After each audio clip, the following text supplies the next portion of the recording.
It's time for Twig This Week in Google. Jeff Jarvis is here. Stacey Higginbotham. Lots to talk about. Everything from Elizabeth Warren's plan to break Google up to Foursquare knowing everywhere you are and selling it to anybody who wants it. And, of course, the reaction to Mark Zuckerberg's plan to take Facebook private. It's all coming up next on Twig. Netcasts you love. From people you trust. This is Twit. This is Twig, This Week in Google, episode 499, recorded Wednesday, March 13th, 2019. Monopolopsony. This Week in Google is brought to you by Envoy. Envoy builds beautiful, modern software to help businesses elevate the physical workplace experience. With Envoy visitors, you can greet guests with a welcoming, sleek iPad sign-in app while still protecting your people, property, and ideas. Start your free trial today at envoy.com/twit. And by DigitalOcean, the simplest cloud platform for developers and teams. Deploy, manage, and scale cloud applications faster and more efficiently with DigitalOcean. Sign up today and receive a free $100 credit at do.co/twit. And by WordPress. Turn your dreams into reality and launch your website at wordpress.com. Get 15% off any new plan at wordpress.com/twig.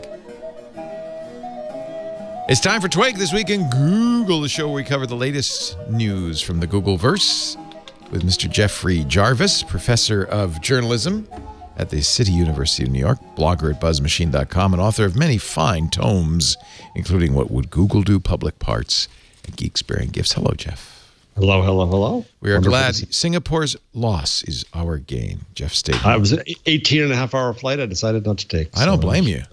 Wow. Also with us, Stacey Higginbotham, back in her home in beautiful Austin, Texas. All the geeks have left. South by is over. Oh, South by is still happening. It's just not the geek. Now the more drunken geeks. Is it music or film?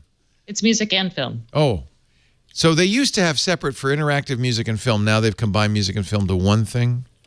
Film kind of stretches across most of the week. Oh, okay. Okay.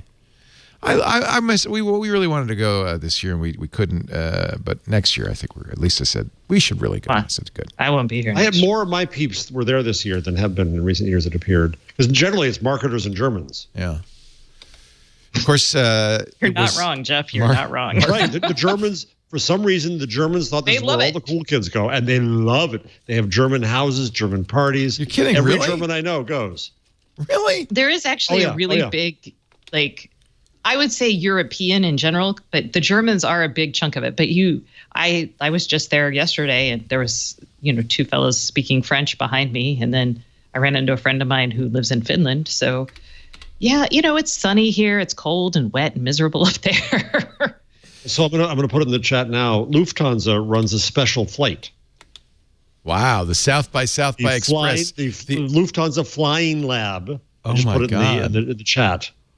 And they program it with speakers and other things while you're flying. Oh, that would be kind of fun. I would do that. It's a very good idea. A friend of mine started this. He's left Lufthansa since, but it's really very cool. Yeah, so you get a little conference on the way. Yeah. They look at the speakers. Jörn Leorand, Lars Benedix Dusen, Katie Cook.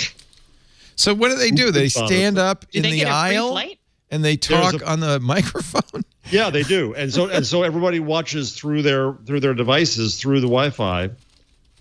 I want to see Chagall. Oh, this is really interesting. Right? So, and live music performance. So don't go on this flight if you want a quiet flight all by yourself. You got a rap artist from Berlin. Wow. And then the German house. You weren't kidding. Oh, yeah. There's a French house. There's a Chinese house. There's all the houses. There's a DC house. There's a Michigan house. I hired a brilliant executive from German media to launch our new program in news innovation leadership at the Newmark School. And she was on Facebook and said, "Oh, I'm not in South by Southwest." I said, "That's because you're a New Yorker now. Only Germans go. You're not a New York German anymore. You're a New Yorker." Actually, Foursquare was back after 10 years. Foursquare was discovered at South by Southwest 10 years ago. That was its big breakout moment. And Paris Martineau was on Twitter on Sunday talking about her article. She got a little peek at what Foursquare's up to these days, and it might be just a little bit disquieting. Turns out Foursquare's not gone. Far from it. They apparently are one of the big data brokers for location information. And it's a pivot that worked. It was a big pivot. Now, the thing is, I remember when they launched Swarm and they said Foursquare is going to be the place, like a guide, but Swarm's what you use to check in. And I kept doing it for a while, but I stopped.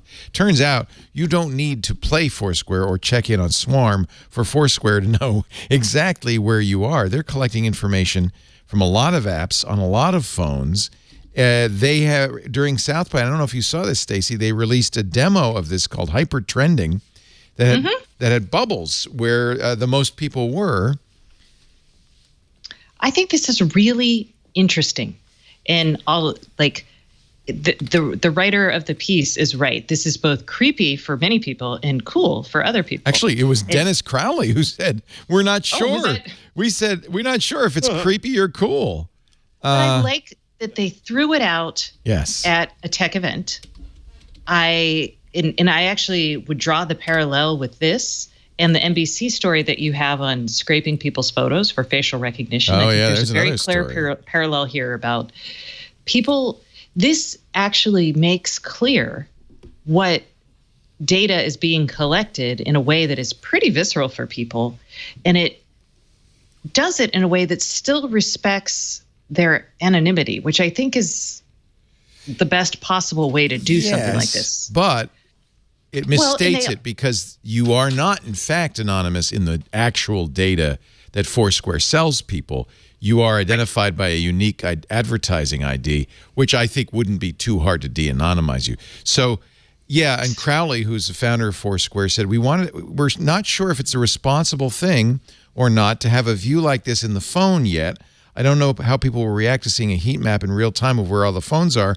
I can imagine some people would say, oh, that's the coolest thing. And some people would be like, that's the creepiest thing. Well, and so they wanted to put it out there. But I think what they're doing is misrepresenting it a little bit because, yeah, these are just anonymous blobs. These show numbers. But in fact, the data that they're selling is much more specific. It shows also, well, not this version, but in the game they were talking about, also replacing that unique ID with an avatar and a fake photo and then showing the demographic data. I think, so I get what you're saying. This sort of tracking is happening and people kind of assume it's happening, but they don't know what that really means. I think this gives them a nice window to start understanding what that means. And I think anyone who freaks out about this, that's totally fine. Then they're going to say, wait, how does Foursquare know this? And then they're going to suddenly realize when they look into it that Foursquare has companies like Uber, and I don't know if Google does, Uber, Twitter, they're all using Foursquare's code to get your geolocation information. And to feed more information back in, I presume. Yeah, and then they'll actually be like, wait a second, can I get out of this? And I think that'll start a really important conversation. Also, so we're going to switch. Go ahead. I wish it would, but I don't think that this hyper trending thing does that because it's understating what they're actually doing. In 2014, Foursquare launched Pilgrim, which you cannot see, a piece of code that passively tracks where your phone goes using Bluetooth, Wi-Fi, GPS, GSM. It identifies the shop or the park or the restaurant you're visiting, feeds data to its partner apps, of which there are more than 1,000, and that's, location apps like Twitter and Uber. Pilgrim and the company's Places API are an integral part of tens of thousands of apps, sites, and interfaces. As Foursquare's website says, if it tells you where, it's probably built on Foursquare. But what Paris points out is, it's anonymized, sort of, but there is a unique ID, and there would be all sorts of nefarious ways to use this. She says, what if you notice the same guy in a few different locations and you had this data? It wouldn't be hard at all to put a face with a number and say, now I know where he is. And as long as I can get this data, I can see where he is at all times. But consumers don't have that data. And And they're clustering people in this particular app. But that's the point. This app doesn't show what they're actually doing. This is a bowdlerized app. They took the good stuff out, the stuff that, yes, you and I don't have access to, but plenty of other companies do. They have an API that is much more granular than this. I still think it's a good point and a good place to start the conversation. Well, I'm glad they did this much, but they need to do a lot more. So here's my question. Also good they showed Paris Martineau what they're really doing, because that's much more dramatic. They know they have an ID for you, Stacey. I know they have an ID. I mean, everybody has an ID for me. Well, Verizon got in a lot of trouble for having an ID for its users. They got fined. Oh, the cookies, the super cookies? Now, some but of you're these right. IDs, I'm sure it's not just Foursquare. Google's got to be doing this. Apple's probably doing it. Other companies are doing it as well. Oh, so we need to have that are you familiar with conversation. Euclid? What's Euclid? It's a company that tracks Wi-Fi. They keep a unique ID for everybody's handset based on their Wi-Fi. There you go. Trying to join Wi-Fi networks. Yeah. So yes, but this is happening everywhere. It's not just Foursquare. It's not just like Foursquare is doing location. I would also say, I don't know if you're getting a super valuable service. Like, I don't care that Twitter knows my location, but that Uber knows my location is really important to me. It's the bedrock of the service. Although I could point out that Uber could get your location by asking your phone in the Uber app where you are. Uber knows where you are, but apparently is collecting more information than you're volunteering. Well, that is true. That could be true. I don't know the terms that Foursquare has with Uber, but one of the challenges with GPS in certain areas is that it doesn't work well. So having an overlay like Foursquare is probably helpful. Maybe that's all they're using it for. Okay. Question? I don't know, though. So we'll switch roles here. Stacey's all in favor. I'm worried about Iran and Turkey. Yeah. And Russia. No, my point. That's my point precisely. A malicious actor. Let's say Putin says, we got to take Stacey Higginbotham out. She's really. Well, no, forget the individual. Forget the individual. But it could We're be an seeing individual. a cluster of demonstrators there heading you go. to a place. There you go. They're starting to mount up in Tahrir Square. That's what I'm saying. They have cameras, though. I mean, they have the means to track those people already. Yeah. So but you could see groups starting to coalesce. You could see other things. Yeah, you're right. With this data. You could see people's phones. Now, that's why a lot of demonstrators try to hop off networks and use like peer-to-peer networks. I mean, that's right. I think there's probably going to be, if there isn't already, we're going to continuously see a development of protocols for people who are protesting. And I think it's good. And I think some of the things are, hey, how do you use a decentralized peer-to-peer app on your phone to talk to people? How, like at home, you're going to regularly go through Tor. I think we're also going to see things like people tweaking their makeup and their hats and everything else to avoid facial recognition.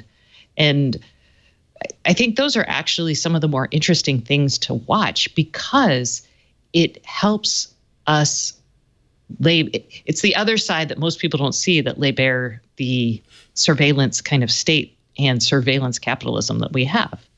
So I don't know. I don't think this is like the worst thing. I think it's actually a decent conversation starter. And I like the fact that it self-destructs after 2 weeks.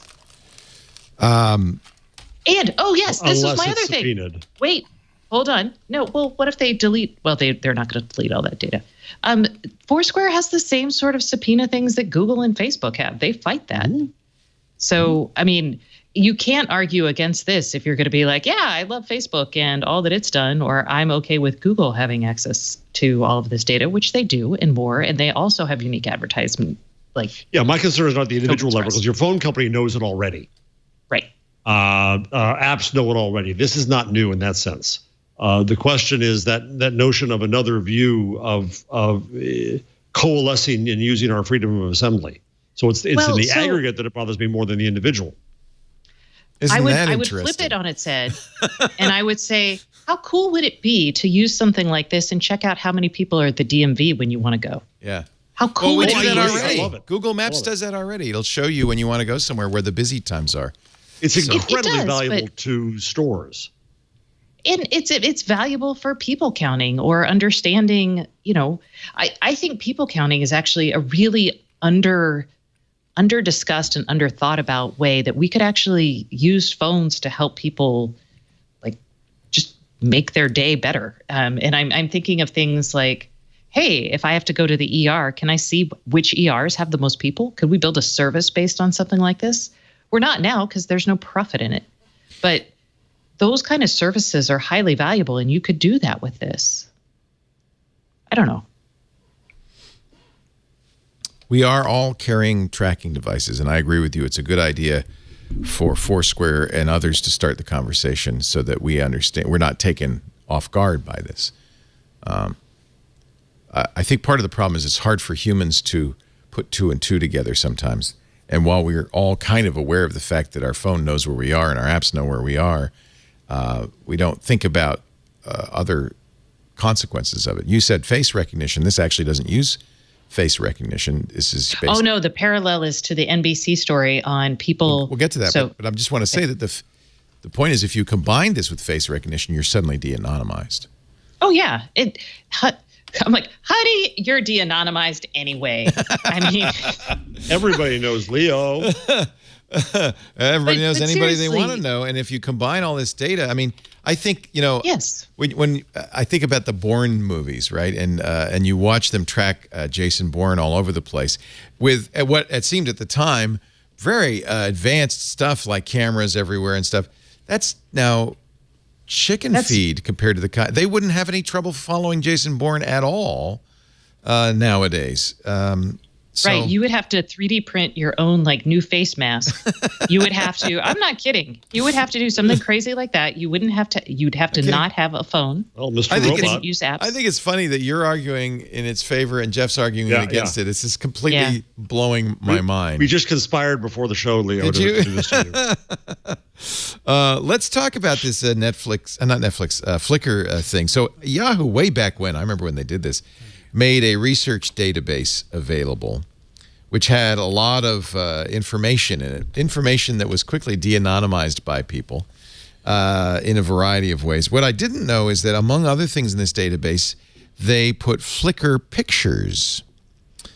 And now it's coming out that and this is an NBC News story, again, good on them for this scoop, that those Flickr pictures are being used by IBM to train face recognition. In fact, we could even say IBM is on the side of the angels here, because one of the things they're doing is trying to make face recognition more racially fair. Less racist. Less racist. Mm-hmm. Mm-hmm.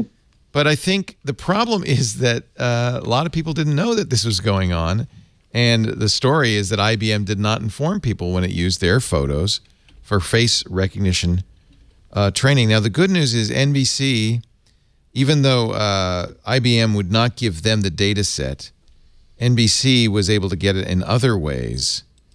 And there is a tool on the NBC site, Did IBM Use Your Photos? And you can enter in, and I haven't done this yet, your Flickr handle, and just to see if your photos, the photos I think were always Creative Commons, right? So they weren't licensed photos, and they were de-anonymized. I don't know. Were they de-anonymized? Or were they were annotated with features? But so that's different than being de-anonymized. Like they might have had racial information. It's your dog who scared you. That's a good question. I know that the main Yahoo database was, and they made a big point about this, completely de-anonymized. No, none of my photos are in the IBM data set. What's your Flickr handle? Anybody want to volunteer? I can't remember because it was that fakakta Yahoo thing. Yeah, because I had to use a Yahoo different account, and no, it was the same as a Yahoo handle. That was the whole mess. Oh, was it? Okay, well, let me see if Leo Laporte's in there, because I was... Yahoo ruined everything it touched. Let me see if Chris Marquardt, I know his Flickr handle. Let's see if his... Oh, yeah. Chris Marquardt's photos are in there. Here is one of them. So here's the most important point. I was able to find it because Chris Marquardt submitted these photos to Flickr, but whoever this guy is, this friend of Chris's, is the face. Not Chris's, but the friend. It's a picture by Chris. And this guy definitely didn't know that when Chris took his picture, it was going to be included in an IBM training set. So here's the thing. And now on the Twig podcast, I might add, and I apologize for de-anonymizing you. Well, you haven't de-anonymized him. You've shown a random face on the internet. We don't know who that is yet. Could we find out more easily now that we've seen it? Yes. Yeah. But one, when you scrape faces for facial recognition purposes, what you're pulling that image. You're going to annotate it. So basically that means you're going to say, this is a man. This is a bald man. This is a bald white man with a camera. Right. You're going to put all of that in there. And then you send that to the computer, and the computer looks at it and categorizes it, does its stuff. And then that picture doesn't ever come up again. So again, annotating and de-anonymizing, very different. And I would say that when you sent your pictures in under Creative Commons, if you chose that licensing scheme, you did it knowing that your photo could end up on Wikipedia, but it's not, for example. But that's the point, is that Chris Marquardt did it and made it Creative Commons, but it's not a picture of him, it's somebody else. But again, the guy whose pictured had no consent in it and may not even know. However, I don't have any problem with it, I want to point out, but it's interesting, isn't it? For all I know, I might be one of those pictures too, because Chris is taking a lot of pictures. No one else is going to. So the researchers who are annotating it see those pictures. But that's all, right? But that's it. Those aren't. And we need data for research. We need it, and we need knowledge. We want to, especially to make sure our algorithms are not sexist and racist. Yep. So what happens with these? IBM took a collection of 100 million images, all Creative Commons licensed. Yahoo had released as a batch for researchers in 2014. They narrowed it down to 1 million faces, each annotated with almost 200 values, things like... Oh, and some of it was automated, not even human. Right, measuring the interpupillary distance, the pose, the skin tone, estimated age and gender, and then used to train the data set. I think, in fact, this is a good thing. I'm sure everybody knows that when you allow Google to upload all your photos to Google Photos, that they are using that for training. Otherwise, that search wouldn't work. Exactly. I would say, so here's a thing to think about. A picture that is taken in what is clearly a public area might be different than those naked selfies that you took or pictures of your lover in the bedroom. I don't know if those are filtered out. Stacey. What? But even then, nobody sees it. But even then, no one sees them. Well, no, the human researcher Some who's researcher might see it. And I bet he's saving the good stuff. Well, that is so. And I mean. No, but you put it on Flickr, for crying out loud. In public. Yeah, this is why I don't. And every time I have to sign a waiver for my daughter's school that she could be photographed and things, I say no. Yeah. And so that's the thing to keep in mind, is that in cases like this, the subject of the photograph is not really in any way involved. So if you're letting people take your picture, you should consider what might end up happening. And I do. I tell, when people take my picture, I ask them not to tag me. If people take a picture and my daughter's in it, I make sure they don't tag her. So, and you'll never catch me posting pictures of my daughter on anything. Yeah. So that's really, I think now this explains why this is a good idea. On the other hand, it's also a good idea to give as broad a data set as possible to these face recognition programs, because if they only get white men, they ain't going to be very good. And what that means potentially is a police department that uses these for finding criminals is going to be much more likely to have false positives with, let's say, women and people of dark skin. Let's talk about the use case of facial. That's a bad outcome. So this is to reverse that. I'm for it. I'm going to give him a pass. Pass.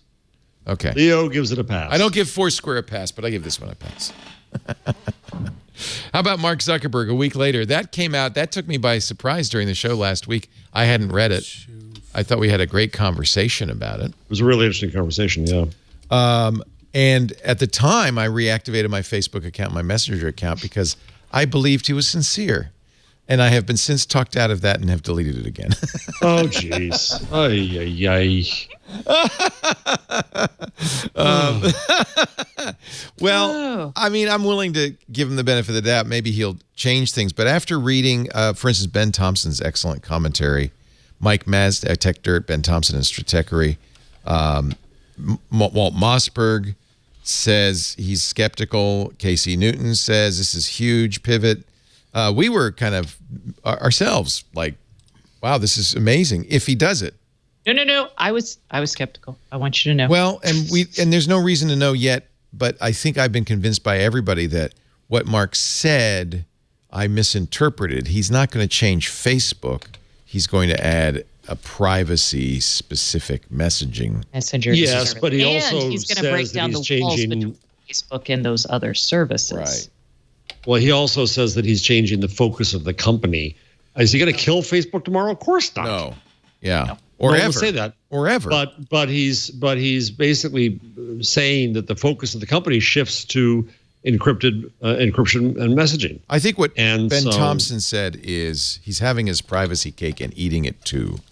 And what Ben says, and I think this is actually accurate, is that Mark saw a real opportunity, as we pointed out last week on WeChat Line, to be the WeChat of the West.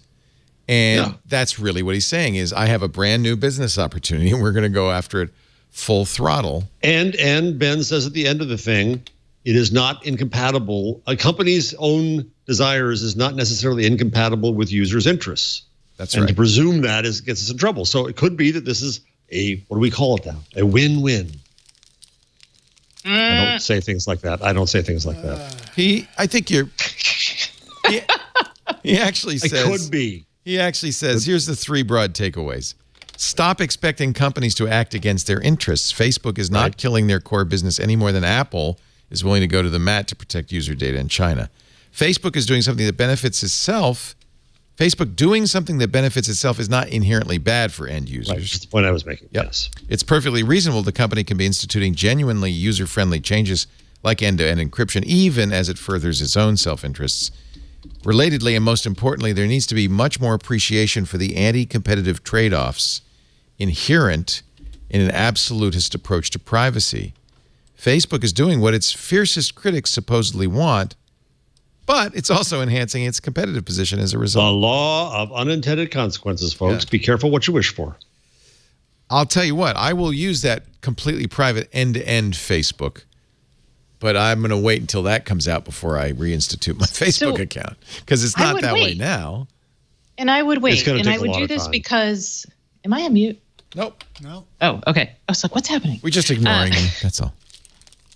I would wait. And this is because he talked about lowering interoperability between services, which he currently says is an important aspect, is that users will be able to opt in to sharing their WeChat with their Facebook, whatever.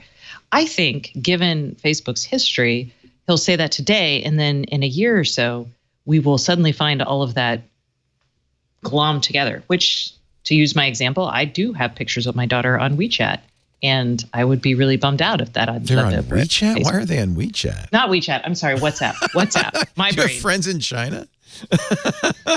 I do actually have friends in China. Well, but then you might put them on WeChat. WeChat is totally dominant in China. As we replace WeChat with WhatsApp. Yeah. WhatsApp could be the WeChat of the West. All the time. It could be the WeChat of the West. It could be. This is a big opportunity. It's already dominant in a lot of, not in the U.S., but in Brazil and a lot of countries. WhatsApp India is how people communicate. And in fact, we should point out, WhatsApp has had some of the same problems Facebook's having. It's being accused in India of creating mob violence, being used to incite violence, distribute fake news. It still has some of the same problems. So. So going to a fully encrypted world, if you're trying to enforce the law or deal with misinformation, is not necessarily a good thing. Yeah. Right. Mark actually said in his Wired interview, quote, the work there, in terms of safety, security, and safety and spam, the work there will be harder if we only rely on detecting patterns of activity rather than being able to have the security system see the content of the messages themselves. Of course, I would argue that's true. But as a parent, for example, yeah, my life would be super easy if I kept a surveillance camera on my daughter at all times, but that's not going to help her develop and allow her to become her own person. So, sorry. So, Mark, in fact, it was the Wired interview, and kudos to Nicholas Thompson at Wired, who very quickly got an interview with Mark. It was this interview that actually convinced me that I misunderstood Mark's manifesto, and it was this paragraph. The thinking is there need to be two types of platforms in the world. One is a more public platform, like the digital equivalent of a town square where you interact with a lot of people at once. That's largely what Facebook and Instagram are. The other platform is the private space, the digital equivalent to the living room, and the foundation that we have Leo, for WhatsApp why and would Messenger. you want the public to go away? Let them both exist, and those who wish to be public, like me and like you used to, can have that and can gather and can do things, and that's fine. I don't mind turn being everything. public. Otherwise, the world turns into a turtle shell. In all honesty, it's not me minding being public. I mind the public talking back. I don't want to hear from them. So it's you know what I'm saying? I don't mind them knowing everything about me. I just don't want to hear their thoughts about it. First time caller. Hello. Hello. Is there anybody listening? Hello. No, I have to be public. That's my job. But it seems like everybody has a thought about it. That kind of wears you down after a while. That's an entirely different thing, Leo. That's another problem. I'm not going to go there. Blame geeks. Okay, so I'm a flawed human. What can I say?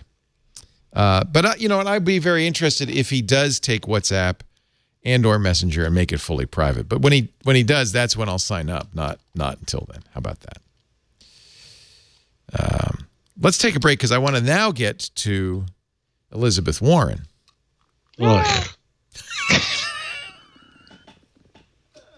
Well, we know. Well, actually, that was the whole segment right there. We can stop now and then move on. Stacey goes, Jeff goes, ugh. But you know what? She's probably already, I bet you there's some interest in other quarters of the other Democratic candidates on what she says and how they can slice that. They're watching, aren't they? They're watching. Did that work? Kudos to Warren for being the first to say it. But we'll cynical political opportunism. You think it was cynical? But go ahead. You think it was cynical? Oh yeah. Oh good. We're gonna have a nice conversation coming up. First, I want to show you this. I know you think it's an iPad, and it is actually. It is an iPad, but it's more than that. This is what you will see. The first thing you'll see when you come to Twit, and a lot of businesses in the world. This is our Envoy. It's time to welcome your guests to the modern lobby and be ready for everything that comes in your front door. Envoy Visitors, and I'll launch it right now, is an iPad kiosk that makes workplaces more efficient. We've always, when we've had people come to watch our shows, we've always had them sign a waiver and give them an informational thing and all that. Now we do it on the Envoy through this really great interface on an iPad. When visitors arrive, they sign in on the iPad kiosk. They enter their details. If we just need their name. Sign any legal documents. In our case, NDA, not an NDA, but a waiver, so that they won't sue us for tripping over wires and stuff. And they do that right on the iPad. The Envoy then notifies us. It automatically, if in an enterprise where you've got people visiting employees, it'll automatically notify the employee their guest is here. So the front desk Moses loves this. It's so much easier for him. So, their employee knows who's coming, and you don't get surprised by somebody, I don't know him. What is he doing here? What is he selling me? This is just awesome. I just love it. It is really streamlined our process. And the thing is, our visitors love it too. It's a much easier way of doing the things we need before somebody comes into our studios. You'll boost your office efficiency with smart security that doesn't intimidate. It's very friendly. There's no more paper logbook. And really, what good is that? I'd like to go through your logbook from last year. No, it's all in a database. You could sign in unlimited visitors, even print customized badges. We don't do that, but you could hook up the printer and have it print the badges, send alerts when VIPs arrive. Somebody really important comes, beep, beep, beep. It even notifies administrators about unattended guests. And all this is exactly how you want to handle a front desk. You can integrate any existing security systems like Wi-Fi access, ID checks, emergency notifications, so you get better security. And, of course, you'll have data on the visitors in your office, so you know who's coming, when they're on site, where they're going, who they're meeting, and why. Okta, which is a great example. This is a security company. They use it. They say it's so good it actually makes me excited to sign in. I love that. They have it at Box. Here's Volvo. Envoy gives our guests the right brand impression. Yeah, our logo's right on there. It works with everything you already use. It works with Slack. That's what we use. G Suite, we use that too. Box, Salesforce, Chatter. It's designed to help companies of all sizes and all types, even those in industries that are highly regulated, meet security and compliance requirements. It's the biggest companies in the world, Nike, Spotify, Pinterest, all work with Envoy. 30 million visitors. We haven't really added to that number significantly, but we use it too. Protect your people, your property, and the ideas the welcoming way with Envoy. 10,000 workplaces worldwide choose Envoy to make a great first impression. We've got a free trial waiting for you. Yeah, you can try it for free at envoy.com/twit. I got to tell you, it was very easy for us to set up. And I have to give this back now because Moses says I have to have my Envoy set up. But we have it right there at the front desk. If you come to Twit, you'll see it. You'll be able to use it. Envoy.com/twit to start your free trial today. By the way, there's also a delivery app that logs deliveries, says who they went to. You can see that which deliveries have come and have been picked up, which ones haven't. I'm happy to say all our deliveries have been picked up today. All right, you can take that back. Thank you, Moses. ENVOY, envoy.com/twit. You've probably used it. And when you go to some of the big tech companies, they all use Envoy. It's really awesome. So Elizabeth Warren, Medium Post, says we should break up Facebook, Google, and Amazon. She added Apple. Yeah, well, next day. Followed up with Apple. Well, next day was funny because I don't know. I have to look at the video. I haven't seen the video. But when I was reading in The Verge, Nilay Patel, with the follow-up, it looked like he jumped her. Because initially her answers are one word, yes, no. But right away he says, you mean Apple too? And she says, yes.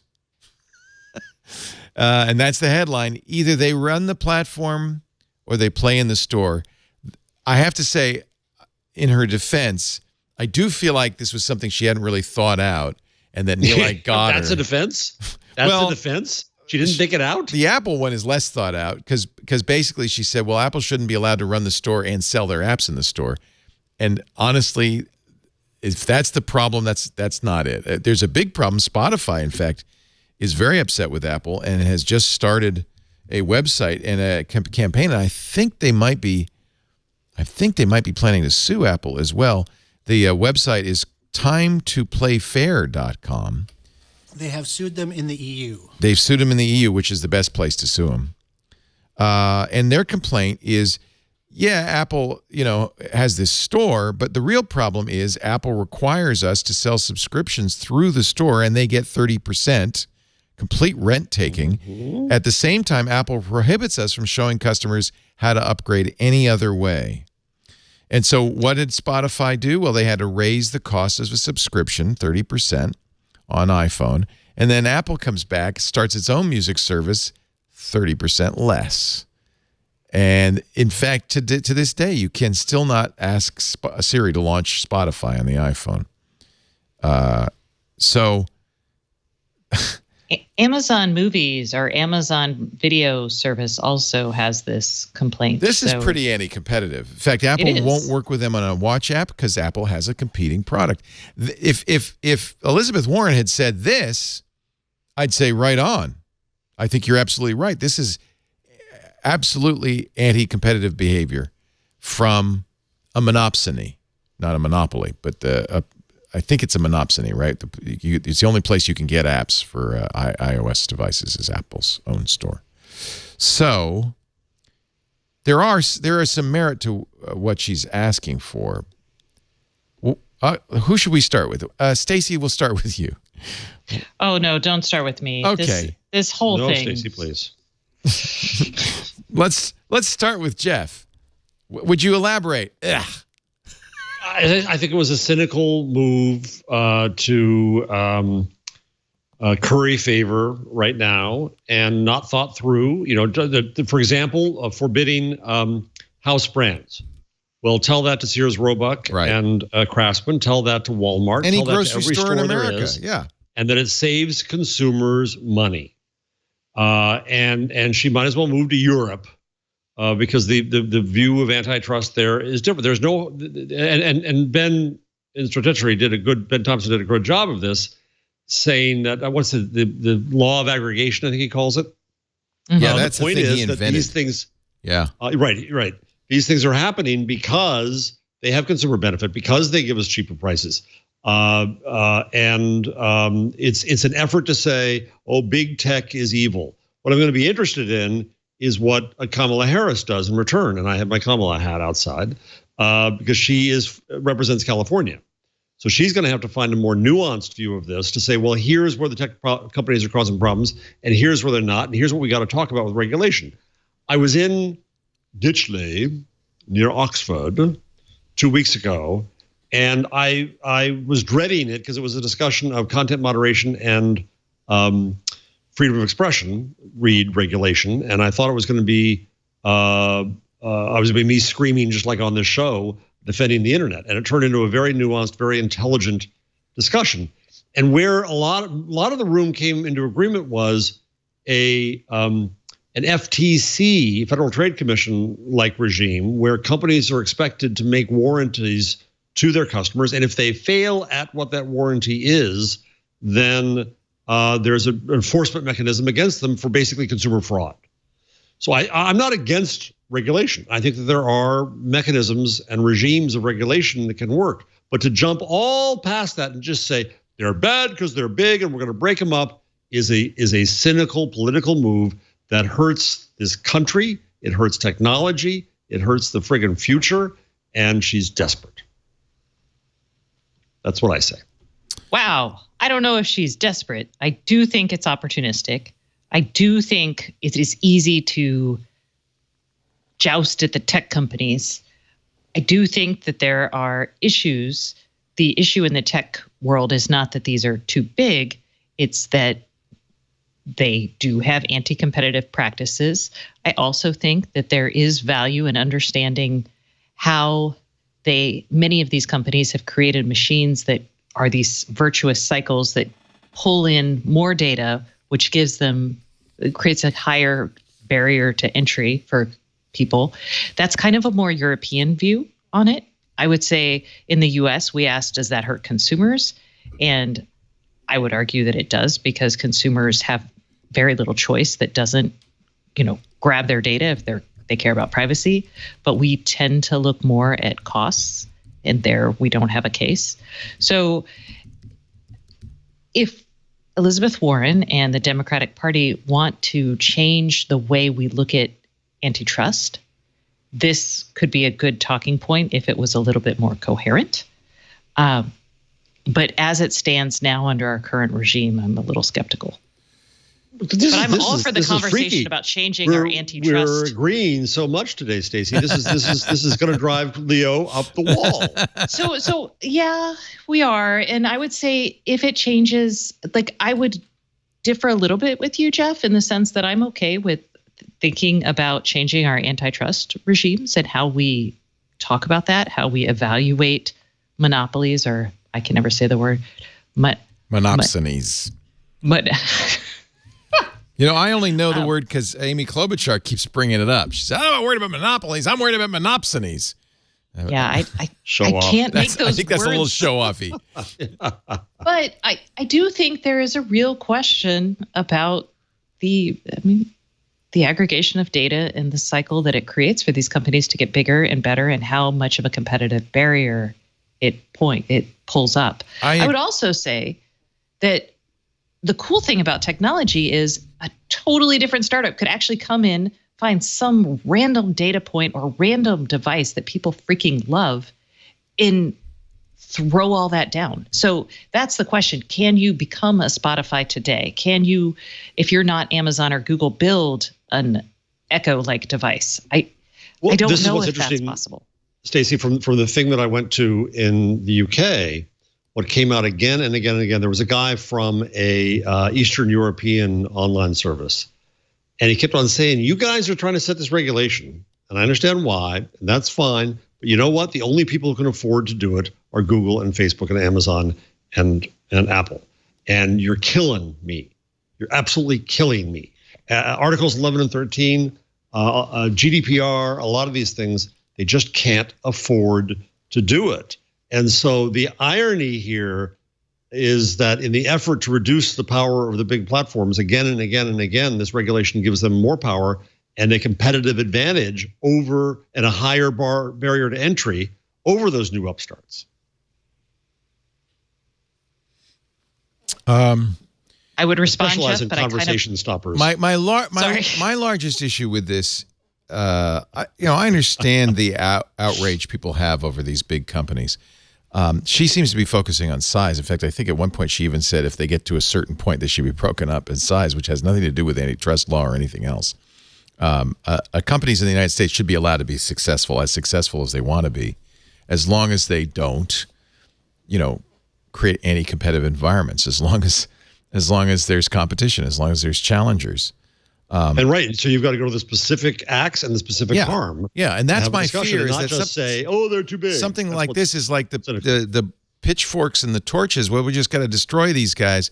That, of course, is not what anybody wants. It would be a horrible detriment to our society. And I'm afraid that this kind of conversation derails a very important conversation, one that's been ongoing here for the last few years, about, well, what should we get how should we regulate these companies?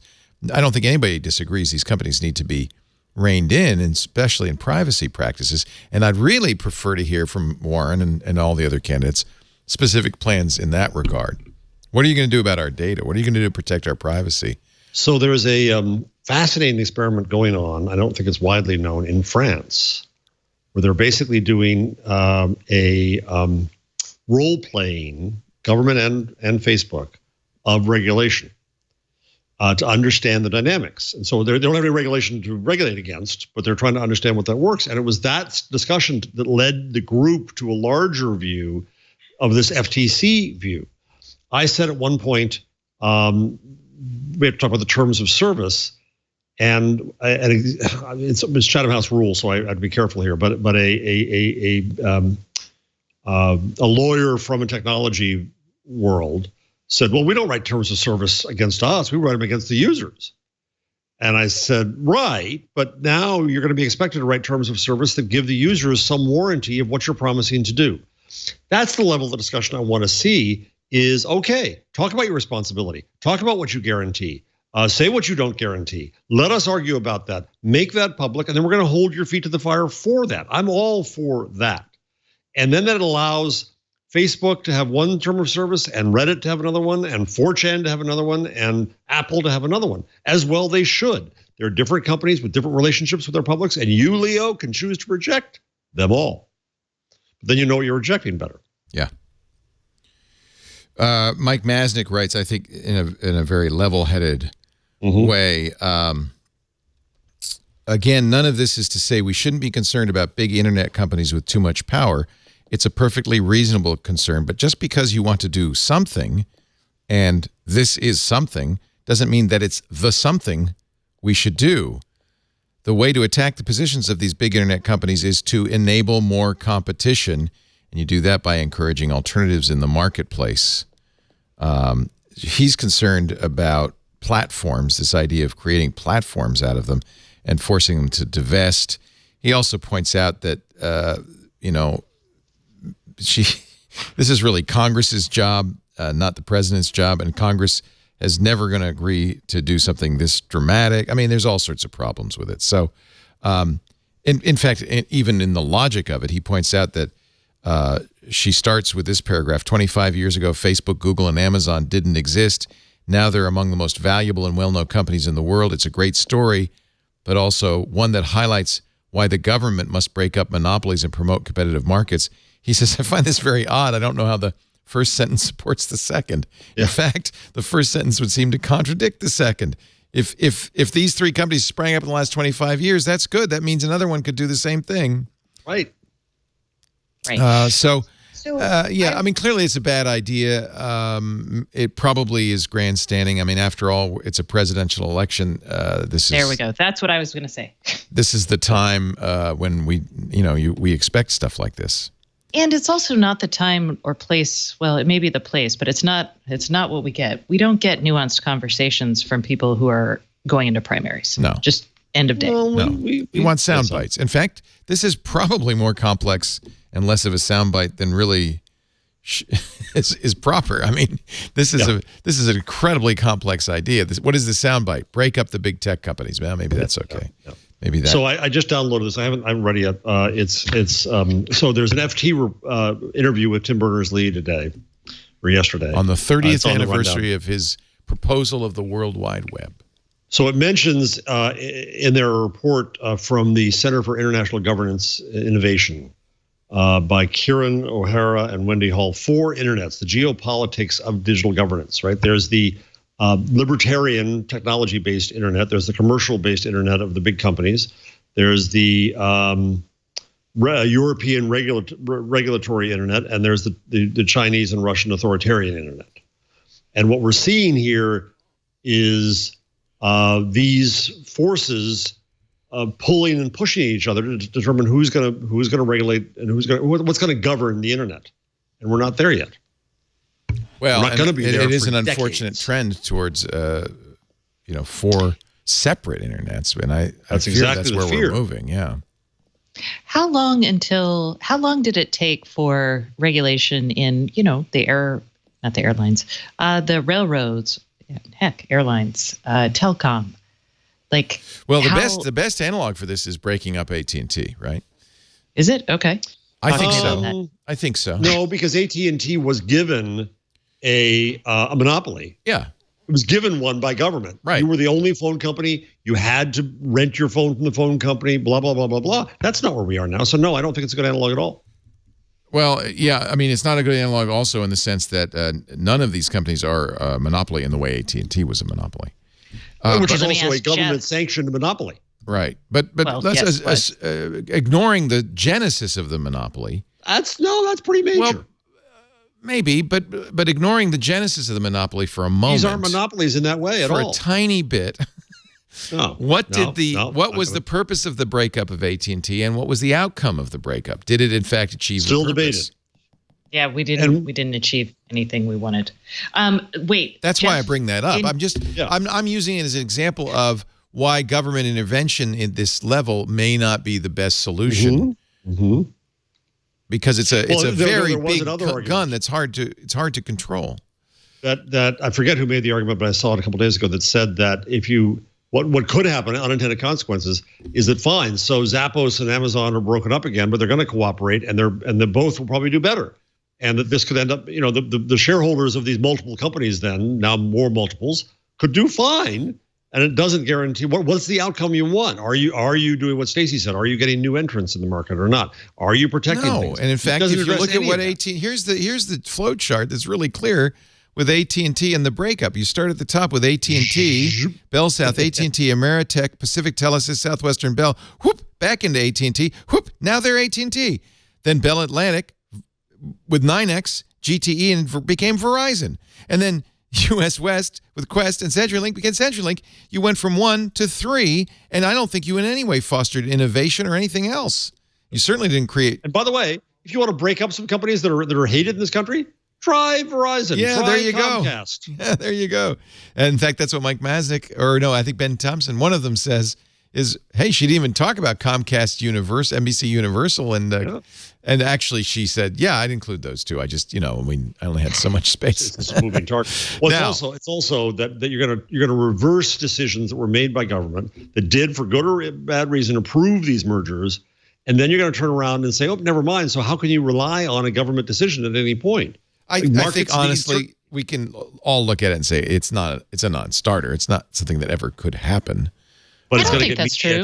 I think we could create genuine policy shift in the U.S. It would take longer than the adherents on one side want, but I think you can do that, and we have historically done that. Look at what we're doing, in terms of let's call it basic human rights. Let's talk about voting rights. Yes, that is taking an abnormally long time, but we are fixing it. Yeah. And so if you look at it not from a 5-year time horizon, but you look at it and look how, a good example is net neutrality. Oh my God, we are still debating that 20 years after, they're actually 30 years after, that is something, but we have shifted our policies. I would say they abruptly took they went abruptly backwards with the current administration, but I think we could do that. We can't just shrug our shoulders and say this is impossible. No, we should do something about it. I just don't know if breaking them up makes any sense at all. Well, having the conversation is doing something. It's a good starter. And there is a tenor in Washington right now of doing something for sure. For sure. Now, ironically, Facebook made it worse because when Elizabeth Warren bought ads on Facebook saying, let's break up Facebook, they took them down. They used the Facebook logo. The automated algorithm challenged it and took it down because that violates the rule. They challenged, they got back up. So you think it was just that? Yeah, it's just this. It was just a robot. Okay. It wasn't malicious, Leo. For God's sakes. But can I just say, who are the amateurs running this sort of thing at Facebook? Good Lord. The optics were not good. The optics were bad, but the media idiocy is worse. Yeah, it's a OF. How did that happen? But it was obvious. It was, and Facebook said it. It was they don't allow the use of the Facebook logo in ads. They don't want Facebook to seem to be endorsing anything. That's actually this a good was point. a comment on Facebook, which they did allow the Facebook logo to be used in it. They should. But I'll tell you, try to do an ad against Fox News on Fox News. See how far you get. Yeah, ain't gonna happen. By the way, against CNN on CNN ain't gonna happen. To underscore your point of some episodes ago, all the ads cost under $100. Yeah. At least candidates are getting smart about how to buy ad time on Facebook these days. Okay. Anything else you want to say before we move on? Move on, please. Oh, wait, I wanted to ask because I didn't get... Jeff, do you have any books on historical monopolies in the U.S. and regulation of them that you would recommend? That's a good subject. I had no, but one that I love, and I forget the title of it, is I think it's called the Great Atlantic and Pacific Tea Company. It was a history of the first chain store, which was A&P. Okay. And it's a wonderful, wonderful book because what happens is that the political pressure that goes on that tried to outlaw chain stores. Because mom and pop stores were getting killed. There was political value to the mom and pops. And so they tried hard. It's like Elizabeth Warren trying to say, house brands, bad, right? Chain stores, bad. So if you own more than one store, this suddenly became awful. And you see the complete arc from the beginning of that, the end of the mom and pop, which people can't stand, all the way over to, we're going the wrong way here, arc. All the way over to A&P dying. And cool. It didn't quite go up to that, so I recommend it highly. I'll try to look up the title. If anybody in the chat room knows it, let me know. Let's take a break. Actually, before we take a break, Google says it will unveil the future of gaming on Tuesday. Google says it will unveil the future of gaming on Tuesday. We will be covering that live. We have now learned that they're going to be streaming this keynote from GDC. So is it 10 a.m., Karsten, on Tuesday? It is 10 a.m. on 10 a.m. Tuesday. Pacific. That's 1 p.m. Eastern, 1700 UTC, twit.tv/live. It'll be Jason Howell and I commenting, as we always do, on these keynotes. It's expected that Google, which showed off kind of a cool Project Stream not so long ago, I missed it. I couldn't sign up in time, that allowed you to play a very nice, beautiful game called Age of Empires Odyssey on your Chromebook in Chrome by doing all the hard work on servers and streaming the imagery to the Chromebook. It looks like this is probably what Google's going to announce, Project Stream's public unveiling. There is some rumors that it might also announce some hardware. If it did, it would probably be kind of Chromecast-y hardware that would allow you to, say, play the game on an iPhone, cast it to a big screen TV. Or not iPhone, an Android phone. Because I think that's the whole point of Project Stream, is to show how you can play AAA games on inexpensive hardware, maybe even Chromebooks and that kind of thing. But there is this weird rumor that they might do a high-end console. We'll see. Wait, this is after they fired all the other people? Well, the timing of that rumor is very bad because yesterday Google asked a lot of people working in their hardware division under Rick Osterloh to find other jobs. Yeah, that's another story. The implication is that perhaps Google wants to get out of the hardware business. These are people working on the Slate. The Slate tablet and the laptop, the Chromebook Pixel. They didn't release a new Pixel book this year. They did the Slate instead. It doesn't mention the Pixel phones though, so I don't know. But so do you know? Did you already know the name Jade Raymond? Yeah, I saw that in this article. I did not. He's former Ubisoft producer and Motive Studios founder. She's joined Google as a vice president. So given that she is a former head of a gaming company. Yeah, so it's interesting. Yeah. Join Google as a VP. So I was like, I don't know what a VP at Google it means really. Yeah. She's an industry veteran. They hired a major, evidently well-respected major gaming executive. Oh, yes. No, I recognize that. I'm just wondering, if you're a VP at Google, what are you in charge of? Variety has an article that says she started as a programmer for Sony, went on to work for Electronic Arts, was a correspondent for the Electric Playground, worked at Ubisoft Montreal, where she was producer of Assassin's Creed, executive producer of Assassin's Creed 2, Watch Dogs, and Splinter Cell Blacklist. She helped open the Toronto studio for Ubisoft. It served as its managing director. It's interesting. Yeah. Pretty high profile. So I imagine we'll see Raymond at the keynote on Tuesday. I don't know. I think this is very interesting. Why is gaming something Google wants to get into? What's your theory on that? I have no theories on this. I mean, maybe they have a lot of extra server power and they really want to emphasize that I don't know. I'm so not interested. It is one thing you can't do well on a Chromebook. Well, there's but it is a very important part of the mobile ecosystem. But you don't have mobile. Everything's mobile. Yeah. I mean, if you look at either Facebook or Google, they don't give a darn about. I have to think about what we were saying when Microsoft did its HoloLens 2 announcement a couple of weeks ago, is that it really didn't look like Microsoft was that interested in the actual product. It was more as demo of Azure, of its services. And maybe that's the same thing for a gaming play for Google is, yeah, this is a product, consumer-facing product, but really what it shows off is Google's our amazing cloud and our amazing low-latency network. Yeah. And that's kind of what Microsoft did with HoloLens, right? It's all about all the amazing things you could do with Azure. I think, yes and no. I think HoloLens actually has a viable market in the industrial space, and Microsoft really wants to sell Azure and provide the industrial internet that's coming, because it will be a huge market in 20 years.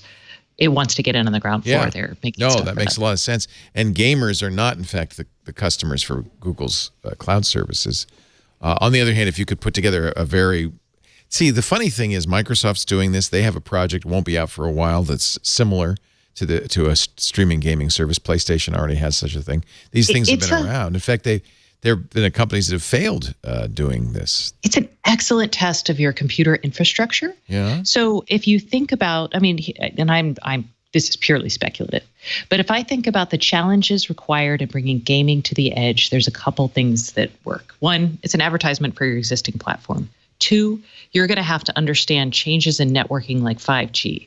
3, you're going to be pushed into things like AR and VR that we don't know where that's going. Gamers are often on the front end of like services and content, right?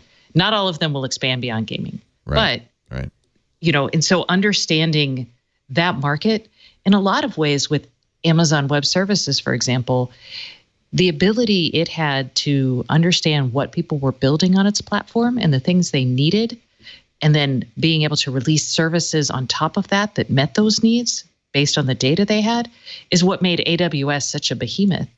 If Google can provide the type of, in gaming is such a high demand edge service, if Google can understand that workload and build products that make that awesome, they might have an advantage as more computing goes out to the edge and becomes higher, like demands more capacity, lower latency, et cetera. That's just a speculation.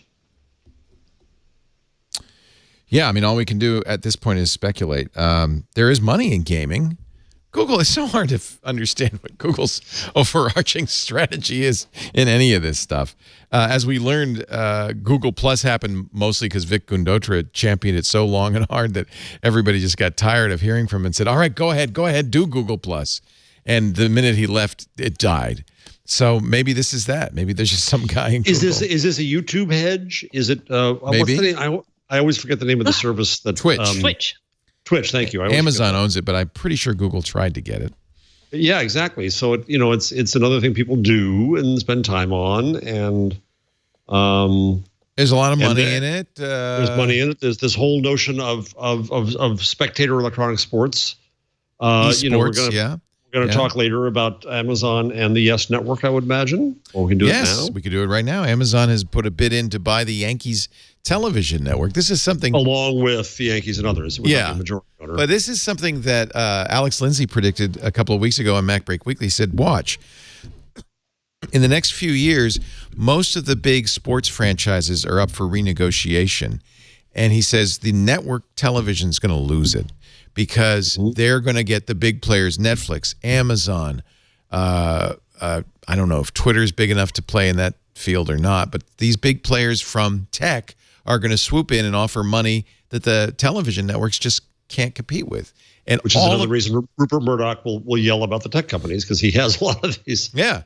And NFL, NBA, Major League Baseball, they're all going to move online. Good, because right now, cable and television, you can't get it. And then there's all these stupid no rebroadcasting rules. Anyway. Wait, Leo, you were going to do an ad a while back. Yes. Do you want me to do that now? No, I was like, I don't know what your sense of timing is, but I know that right before you do, Stacey. Oh. The book title is The Great A&P and the Struggle for Small Business in America by Mark Levinson. Mark Levinson. I love it. Oh, he's good. I like Mark Levinson. It's an excellent book. It's just really fascinating. And the parallels to our time now about fear of big giant companies is quite wonderful. I kind of get nostalgic when you say A&P. That's where we shopped when I was a kid, at the A&P. May it rest in peace. It's gone, huh? It's gone. It's dead.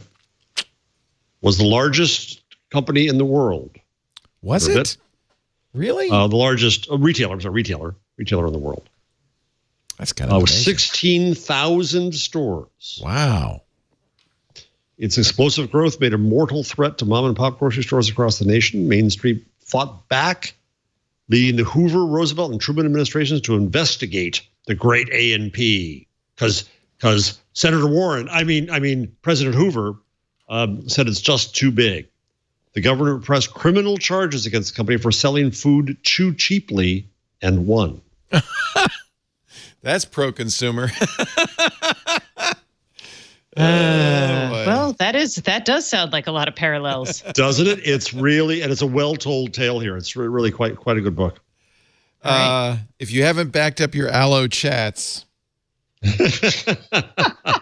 all of mine say test. Did you get this? I have one chat on Allo, and it's with Jeff Jarvis the day Allo launched. Here, right? Yep, and that's it. No, I think it was at an airport. They're turning off the servers, so you might as well just delete it from your phone. And if you haven't backed up your chats, as if you have anything, I don't know, on there. I am so baffled by what Google's doing. I don't understand. And meanwhile, Microsoft is now beta testing a feature on Microsoft Windows that lets you put your Android app on your computer screen. Oh, I have that through Chrome in the messaging thing. Yeah, it's like that. So great. Windows is going to let you do messaging from your Android, I guess, and other apps, any other app you want. Is Skype ever going to come back to my Chrome? Yeah, that was another thing. Microsoft pulled the plug on Linux and Chrome, Yeah, 'cause right? I was using, well, not Linux, also Chrome, and I was using it fine, and then suddenly, boom, gone. Antitrust, go after them. Oh, man. All right, let's take a break. Wait, I had a question related to this. Yes. Before we go on break, I'm very curious of other people. I am having a hard time on my Google Messages getting messages from people with iPhones. So I get the texts out of order, and now I'm not getting photos. My and wife other has things. had this problem. Okay, lately. I was just curious if other people had this because it feels really aggravating. Only her. Only some of her messages don't come through. What carrier is she on? She's AT&T. on AT&T, and I'm on AT&T. The sending carrier is relevant. There have been a number of issues, Sprint, and then I think yesterday I read about, was it Verizon was having trouble.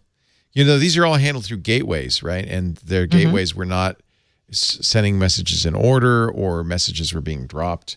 That's usually carrier specific to the sending carrier, is my Thank you, Leo. my guess. My experience has been. It was good. I was reading an article on Headline News the other day about a guy who was redoing all of his servers. He runs a bunch of servers, and I was really pleased. At first, I thought he was running them at his house, and then I read, no, he's running them off DigitalOcean because DigitalOcean is so affordable. He had Australian-based.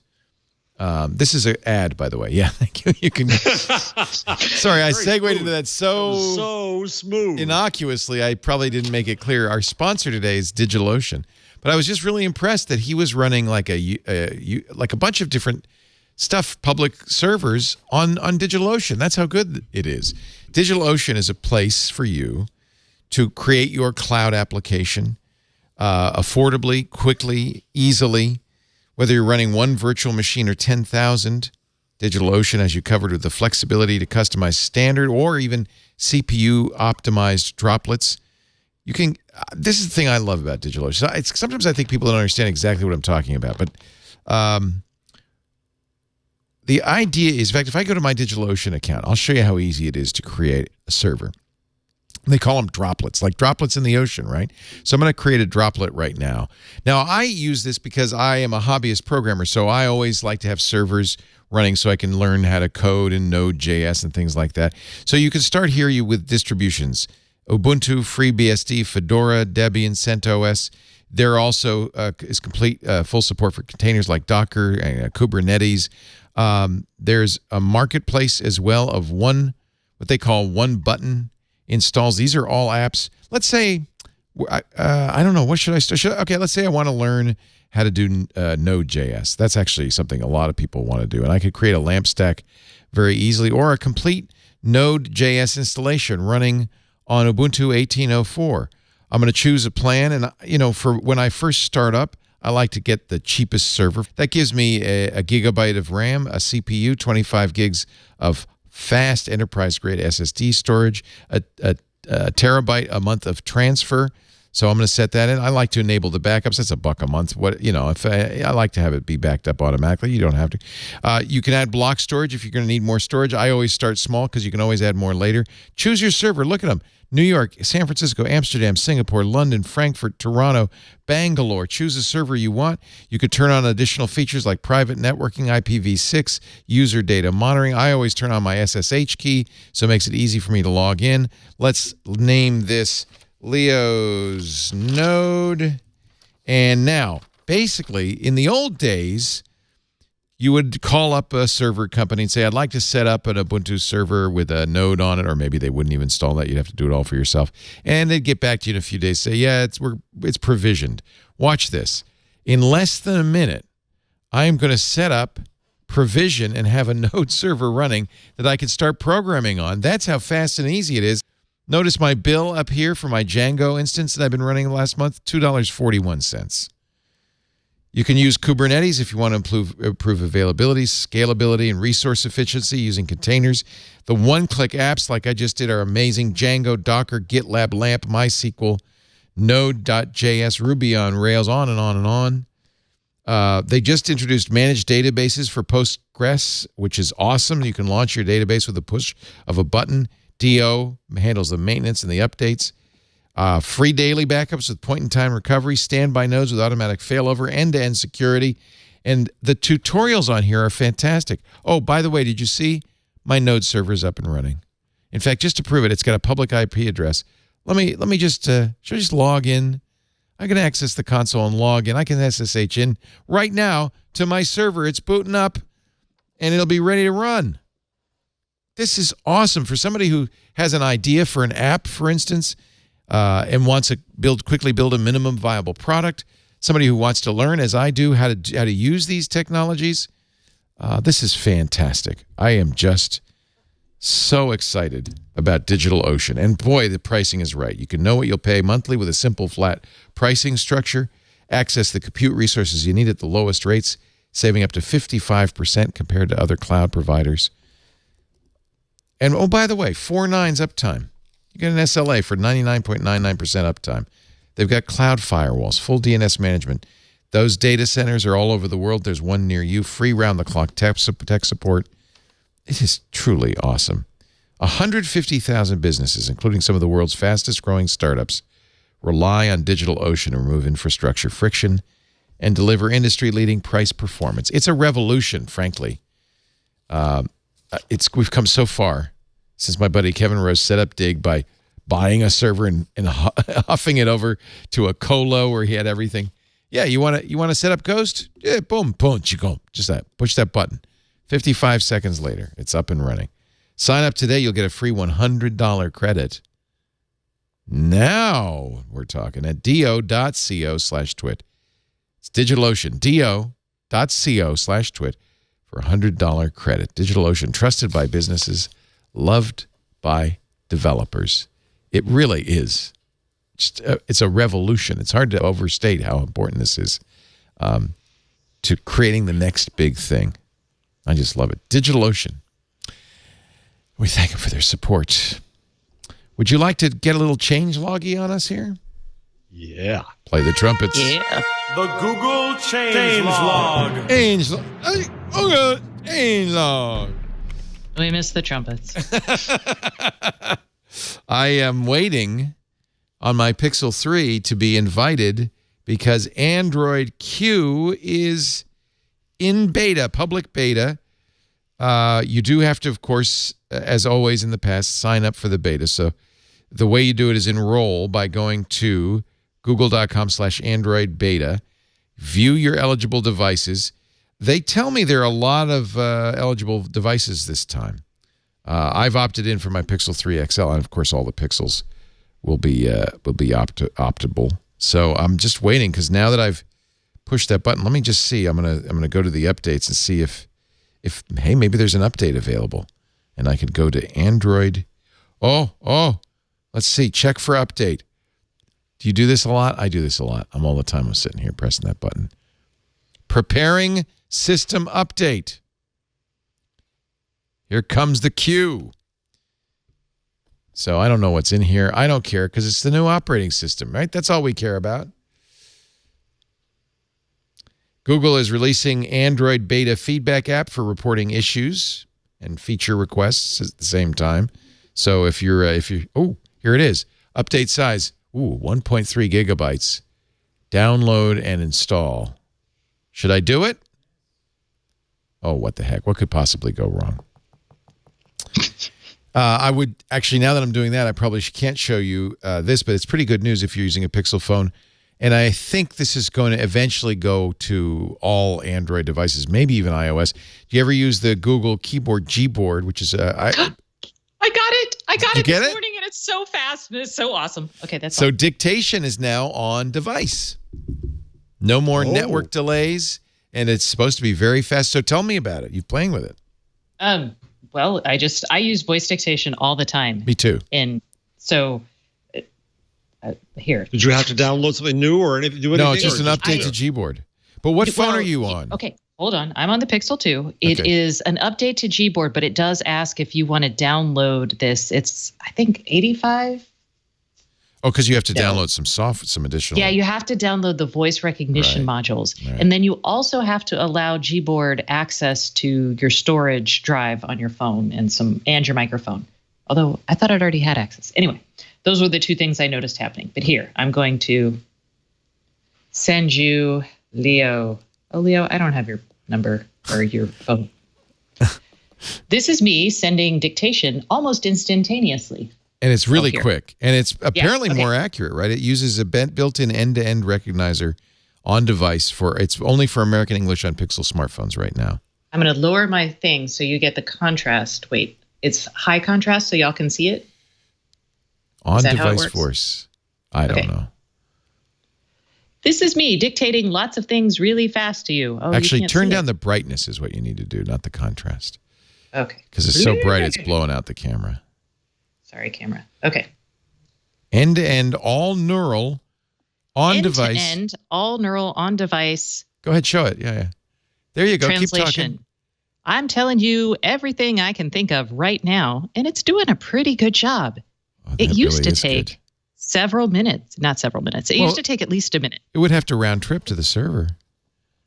That is awesome. It's real time. So you just got a notification? How did that happen, Stacey? How did that happen? He wants it. Special. I'm so special. You are special. I got a notification. It sent me, where did it send it to me? Oh, it is still listening. Hold on, stop. Where did it, I think I got a notification and it said, hey, would you like to speed up your voice recognition or something like that? And I said, would I? And then I read about it really quick, and then poof. If you're one of these nerds, and I bet you are, Stacey, that loves reading geeky, text about how this all works, go to the Google AI blog, because there's a really good discussion of what the issues are, and how they trained it, and the kinds of training they did. And this is, really interesting, deep dive into it, and how offline recognition is difficult and challenging. This is awesome. Oh, yeah. Okay. They're using, in case you want to know, parameter quantization and hybrid kernel techniques made publicly available through the Model Optimization Toolkit in the TensorFlow Lite library. Model quantization delivered 4 times compression with respect to trained floating point models and a 4x speed up at runtime, enabling our RNNT to run faster than real-time speech on a single core. 80 megabytes. It was It's almost down to 80 megabytes. megabytes. Yeah. Yeah. It was actually, I think, 85. Which is really tiny. Tiny. So this actually makes sense, y'all. What does it type when you say y'all? Oh, Y apostrophe A-L-L? Hold on. Or Y-A-W-L, which is what I'd type. Oh, no, that's not how you pronounce it, y'all. Okay, hold on. Y'all need to spell this correctly. Yep. Y apostrophe A-L-L. Damn, that's good. All that in 80 megabytes? Sheesh. I remember, my children, way back when at the San Francisco Examiner, we had a CMS called Systems Integrators, Inc. And we had Did you guys call it SYNC for short? No, we called it SII. You should have called it SYNC. And they had a smart terminal, because before that, all these things had been dumb terminals. And so they had a smart terminal, and I remember the founder of the company lauding the absolute rock star programmer who got hyphenation and justification onto the terminal. And this was it really was a huge deal.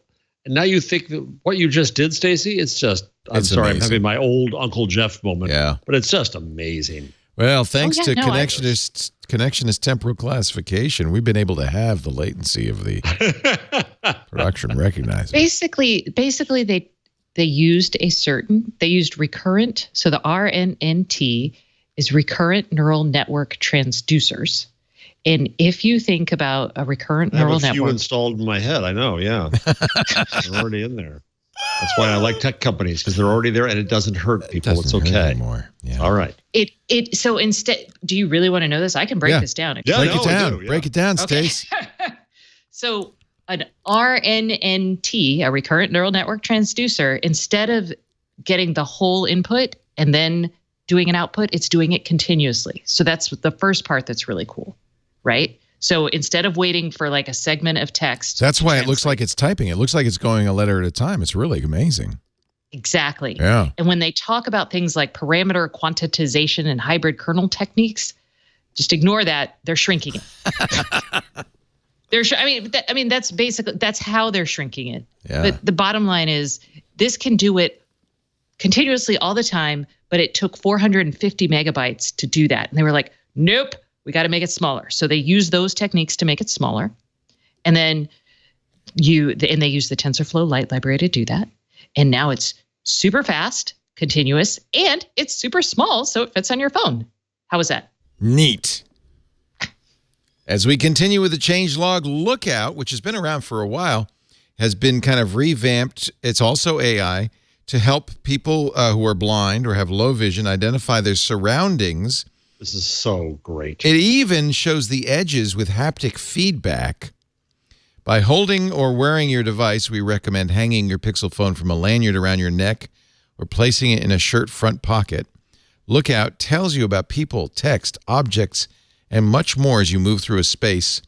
Once you've opened the Lookout app, all you have to do is keep your phone pointed forward. No more buttons to tap within the app. You just focus on what you're doing, and it'll say, "That's a dog." Screenshot image of Lookout's modes, including Explore, Shopping, Quick Read. Here it is detecting a dog in the frame.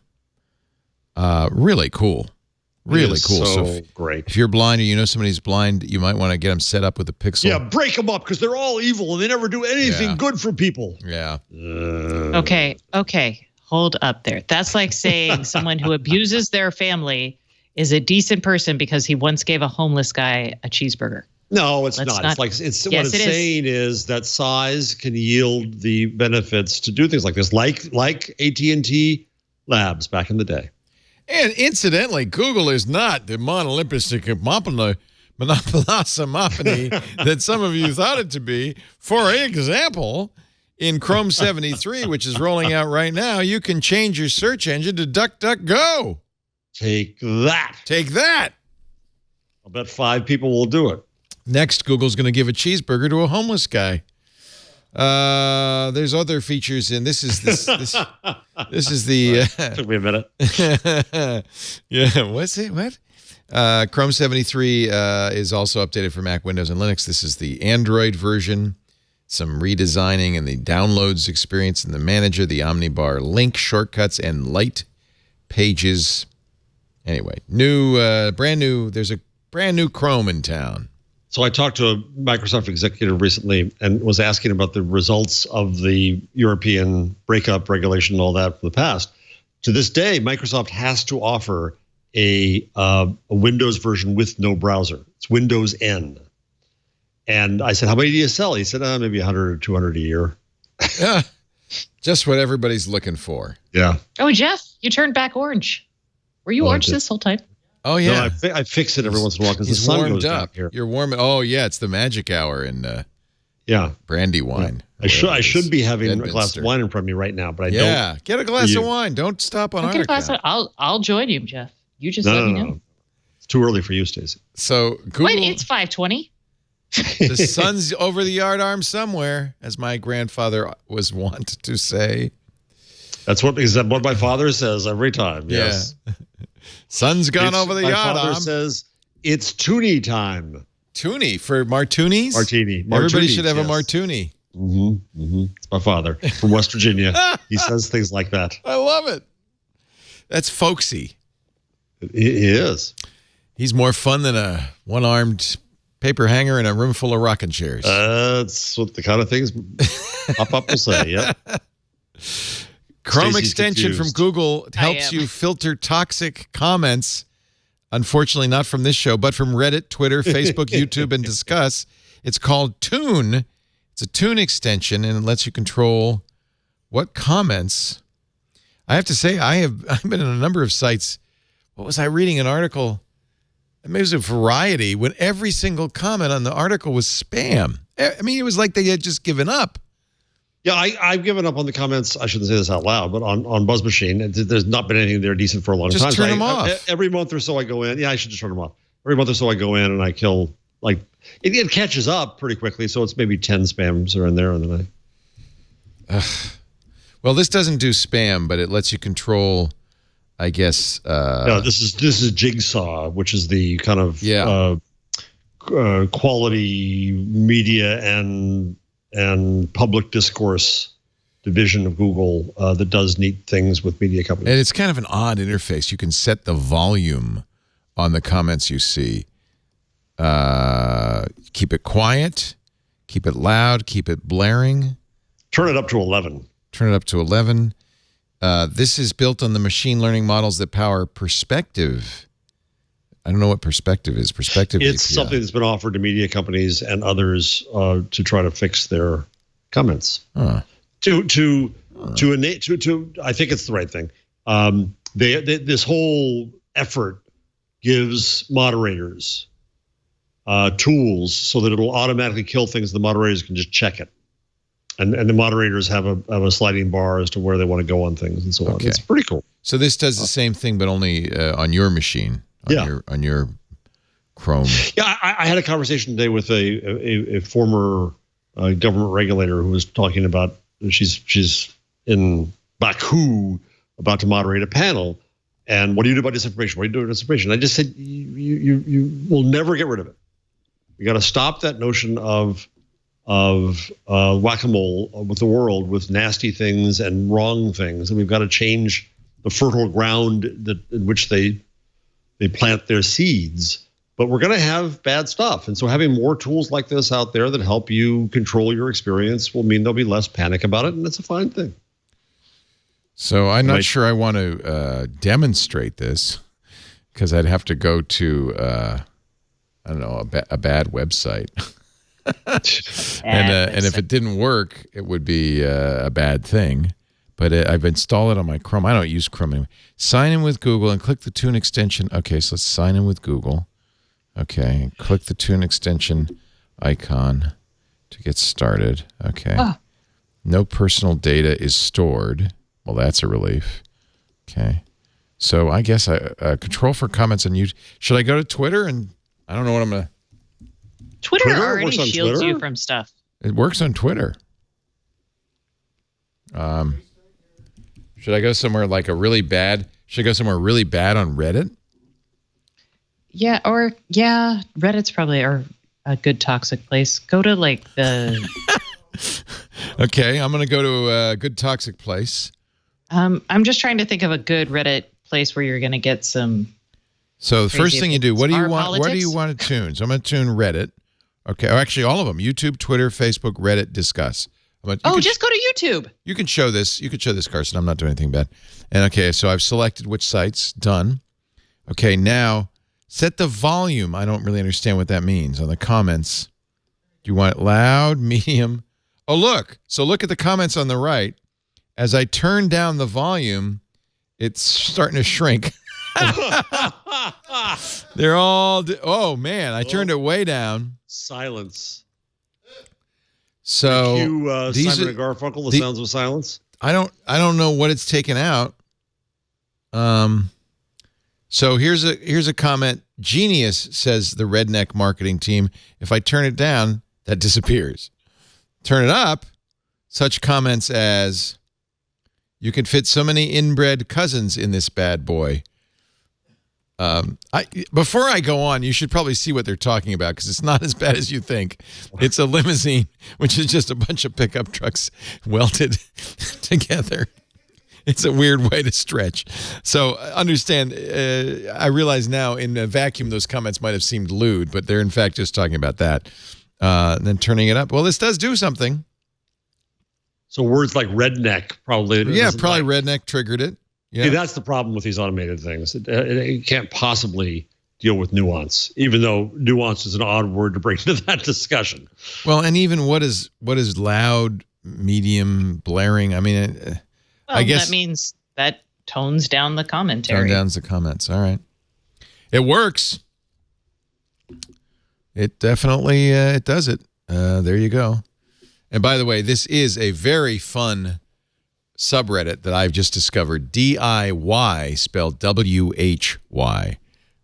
And it's just a bunch of stuff people have done that really they shouldn't have, like turning this piano into a desk. Here's a life hack. Instead of packaging your expensive lenses, just throwing them in a box and letting them rattle around, The life hack is fill it up with popcorn and then throw the lens in. But the best part of this is the comments like, well, I think you need more butter on that popcorn and things like that.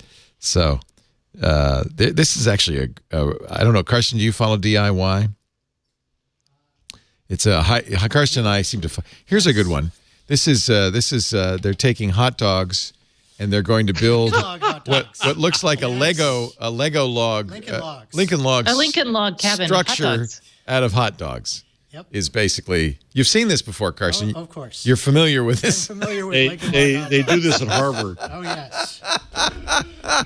But the funniest thing is this whole subreddit mocks what has become a huge industry on YouTube, which is the how-to, video. And now they're cooking the Lincoln. You cook it? Yes. Oh, well. Anything until you've seen a Lincoln Log hot dog Buckingham Palace. There is such a thing, huh? If there's not, someone should make it. Yeah. This is a great, I really enjoy this. He made boxers out of towels. I don't, it's just, wait a minute. Is it too cold to dive in? So here's what you do. You take a black trash bag, cut a fun noodle to hold it onto a hula hoop. Then instead of black absorbs sunlight and lets the pool heat, and then it's nice and warm. Well, that's pretty cool.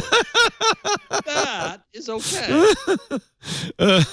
Some of these are quite long, and when you get to the end, you go. Wait, go back to the cat. What's the cat doing? Okay. How to make a briefcase bed for a cat. Everybody needs to know this. This is. Is he going to close the case on the cat? No. None of these are mean. They're just like, why? See, Stacey, you become too cynical now. So he's got an old briefcase. So basically, briefcase. What's about to happen here is an 8-minute video where he basically just takes this briefcase apart and puts foam in it and makes it a cat bed. And at the end of it, you go, okay. Why? And why? Well, because you've saved that briefcase from the landfill. It's not the perfect cat bed, though. Well, look, he's putting a cat. He's putting wheels on it. Oh, I'm seeing this makes it a stand. Maybe the cat really likes sitting in briefcases. Maybe that's it. Maybe this is a cat that has, as many cats do, a predilection for sitting in luggage. You could just now you can satisfy your cats. This YouTube's full of crap like this, Yeah, it is. But this is, you complain about the world falling apart. There's no harm in this. Wait a minute. Now he's printing cat imagery to make the cat happy. You got to decorate it. Yeah. This is somebody who needs a job. Well, no, this is he's somebody. He's got a job. He's a YouTuber. Who just likes doing. I mean, haven't you ever made a silly, stupid project? Yeah. That's what this. No. Anyway. What? Really? No. I made a portable podcasting studio out of the IKEA box and some little things. I mean, you don't make crazy stuff. I make the things that are inside the IKEA box and think I've made something. Oh, this is so sweet. Wow. This guy's not stopping. He's now bedazzling. It's the sort of thing my daughter would do. Bedazzling it. Where's the cat? Wait a minute. We got to wait. Unfortunately, now we have to see the whole thing. Because the cat's not going to bother. The cat's going to see if the cat actually goes in this thing. Oh, he's put a bell in because the cat likes to play with the bell. Oh, look at that. Aren't you glad you have that in your house? Oh, and the cat loves it. The cat loves it. Okay, I'm going to run home and make that. Anyway, turn the comments down on that.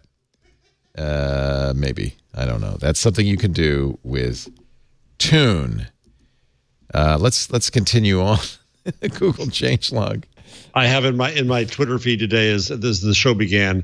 Can you all talk about Google related topics? This is getting a bit out of hand. Hey, that's what we just did. I had a whole segment. This is all Google. Your mission, Gumshoe. Kind of. Catch Carmen Sandiego in Google Earth. Where in the world is Carmen Sandiego? To celebrate the global explorer of all of us, Google is introducing the Crown Jewels Caper. This is the first in a series of Carmen Sandiego games in Google Earth. They did it with Houghton Mifflin Harcourt, which is where Carmen Sandiego. Let's try it. Shall we go search for Carmen Sandiego in Google Earth? No, I want to find Waldo. Didn't they have Waldo in Google Maps at one point? I feel like they did. I think so. Yeah. I think Google Earth has decided to download the entire Earth. So we'll just let that continue on and say that concludes Google Changelog. Gosh, there's a lot of stuff I should mention. Patrick Delahanty, our engineer, who has a wonderful child named Caden. As often happens with the younger set, the babies make friends with other babies, and the parents get together. And apparently, one of Caden's friends has said his first word. Everyone do the Matty Bat. Hey Google, play the Batty song. Oh my God! Oh. Cleo's first word was Google. Google. She should get Google should definitely send that baby She something. got a major scholarship. Yeah. When I first saw this story, I thought, well, every baby's first word is good. But I think she very clearly, when Daddy said, hey, she said, Google. Oh, I'm sorry. I wasn't happy. And Alexa's too hard for a baby to say. Yeah. So that is, you can't say That's no, not yeah. Shh. Twice I've activated my phone now. So that is a very important story, and I'm glad we got to that. Let's just before we wrap it up, is there anything I'm missing? Yeah, excuse me, I've got to go. Paste some my kids' heads onto water polo players. That is a wild grad story. school. Okay. We are not talking about that. That is a wild story. There's no Google angle. There's no tech angle, really, except that the Department of Justice has actually indicted 50 parents for bribing administrators, coaches, and others to let their kids into college, including a couple of well-known actors. And then David Mamet, who's friends with Felicity Huffman and her husband, William H. Macy, writes a letter in support saying everybody does it. Ooh. No, I don't think so. He's saying, okay, Jared got into Harvard after it just was a coincidence that his father gave Harvard $1 million+ bucks, and then Jared gets into Harvard. But it's an endowment. Who took Jared's SAT test for him? Well, but yeah, so that's one thing, and that's happened for years, but I've read a number of people at admissions departments saying, no, look, if somebody calls us up and says, I really want my son to go to Harvard, I went to Harvard, he's a legacy, and how much is it going to cost me? I'll endow the library, whatever. They say, no, we send it over to the development group, which, by the way, development is academic speak for fundraising. Mm-hmm. And so we send it over to development, and development knows the words to say, which is, well, we would love that gift, but of course we can't guarantee placement at Harvard only if your child is worthy, And, you can show a picture of the water polo team your child's on. Well, apparently the kids had nothing to do with it. These parents were so anxious to get their kids into big fancy schools that they were bribing, and that's what Felicity Huffman did. She paid $15,000 to this key charity to make sure that a proctor would fix any bad questions in the SAT exam, giving her a very high score. But that's neither here nor there. It's not, but it's an amazing but story. We know Jeff, and we know he loves that kind of story. It was relief to not be in the political story for once. I was never tempted to bribe anybody to get my kids into college. God, no. But you don't want them to go and have a bad experience if they're not ready for it. Right. You have to trust that the school is going to admit somebody. Now, admittedly, sometimes schools make mistakes. But it says more about the parents. It says more about the pressure we're putting on our children. A lot of pressure, yeah. Yeah, sometimes life just makes mistakes, and you have to roll with it. It's the way it is. It's the way. And what's the lesson you're teaching kids? Honestly. Well, that is a lesson that they've learned already throughout their lives. Yeah, that I'm privileged and white, and I can get what I want. Yep. Yeah, they probably already know that lesson. All right, let's take a break and do our picks of the week, and we can send you all home, and I can get on a big old jet airliner, 737 MAX, headed for Los Angeles. What could possibly go wrong? Our show today brought to you by WordPress.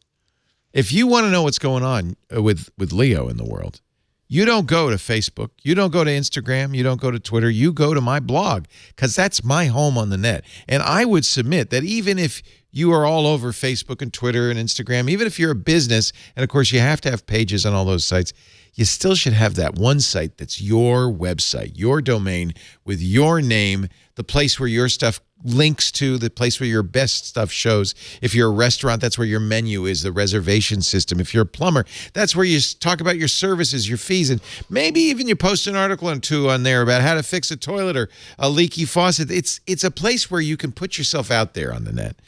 And I am still, maybe it's old-fashioned to me, but I'm still a firm believer that that's the best possible thing you can do. You want your name, your site to show up when people Google you. I tell teenagers this all the time. Get yourself a website. Start putting your best stuff up there. And the best place to do it, WordPress.com. It's easy. You don't have to be a geek. You don't have to be an HTML wizard. They've got everything you need, powerful site building tools, thousands of themes, so you can make it look exactly like you want. And if you ever have a question, the support people at WordPress.com are actual WordPress experts. So they have answers at their fingertips, and they're there 24/7. WordPress.com lets anyone pursue whatever it is they love by launching a site that's free to start with room to grow. It was really created back in the day by Matt Mullenweg and his team so that anyone could publish their ideas. It was all about tearing down the gatekeepers. There's no 2-week trials. There's no hidden fees. And you own your content forever. You can upload pictures, video, audio, text, and download it too because it's never stuck there. It's built to grow with you wherever you want to be. And I love WordPress.com because I don't have to worry about maintaining it, running it, updating it. They do it all for you. All you have to think about is the content. Some of the biggest companies in the world use WordPress. Stacey told us Fortune.com uses WordPress. I know Quartz uses WordPress. WordPress is amazing. In fact, WordPress is so good. 33% of the internet runs on WordPress. Here we are celebrating the 30th anniversary of the World Wide Web. Well, you got to mention Matt Mullenweg and WordPress because 1/3 of the web runs on WordPress. Go to WordPress.com/twig and create your new site. It's so much fun. You're going to love it. It's for a special event, a project, or your lifetime achievements. I'm at leolaporte.com. What's your WordPress site? Go to WordPress.com/twig. And by the way, if you go there, you'll get 15% off any new plan purchase. 15% off at WordPress.com/twig. How about a pick of the week from Stacey Higginbotham? Yes.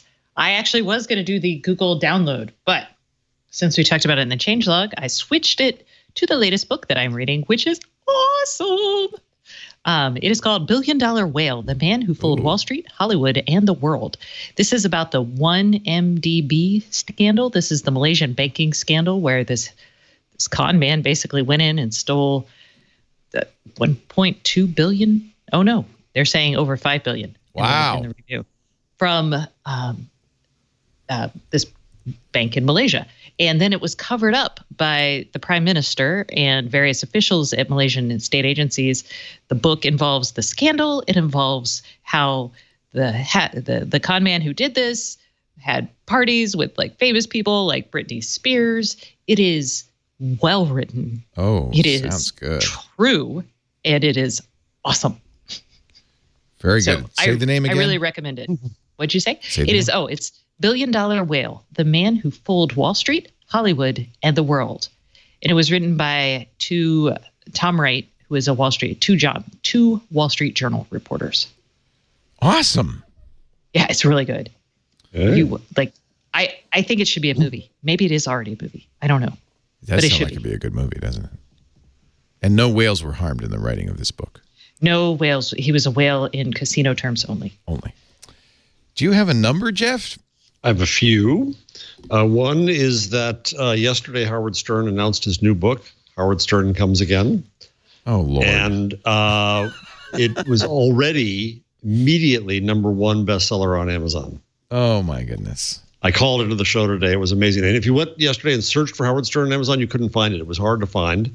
Nonetheless, it still went up there immediately. And he's going to be writing about his transition to being a great interviewer, and I can't wait. It's his first book in 20 years. Quite a while, and it's the first one he's promoted without a terrestrial radio station. But it just shows you his satellite voice is still pretty darn large. Phenomenal. So it wasn't a mistake for him to go to satellite. No, it was not. Not at all. Certainly not to his private fortune. So I looked up, I couldn't figure out where I had bought the AMP book, but these are numbers that I think we'll find interesting. Again, this is from the great AMP of in 1926. It's on hold already at my library. Oh, good. So I just have a couple numbers here, which are fascinating. In 1926, Kansas City had 30 food markets per square mile, right? Which is phenomenal. There was one food market for every 51 American families. That's how inefficient we were. In the average working class family in the 1920s devoted 1/3 of its budget to groceries. The average farm family, even more. Most households spent more to put dinner on the table than rent or their mortgage. And for the average, pardon me for this, housewife, shopping for food consumed a large part of the day. So A&P came in and changed that and made food cheaper and more accessible, and they got in big trouble for it. Sounds familiar. Yeah, what was the harm after all? Yep. Well, all those mom and pop groceries that had to find new. True that. I mean, there is an actual harm. I'm not saying it's legitimate to stop that down. I'm just like, but that is an actual harm. Yeah. All right. Okay. I'll give it to you.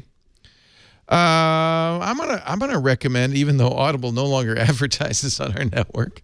I don't care. I love them still, and I just listened to this Audible original. I just liked it so much. One of the things Audible's started doing is these originals, and they actually commissioned a play. It was a live reading recorded from Billy Crystal at the Minetta Lane Theater in Greenwich Village. And as far as I know, the only way you could hear it is on Audible. I listened to it. It's amazing. Kevin Kline stars as the President of the United States, who's having actually a terrible day. Annette Bening is his wife, the First Lady.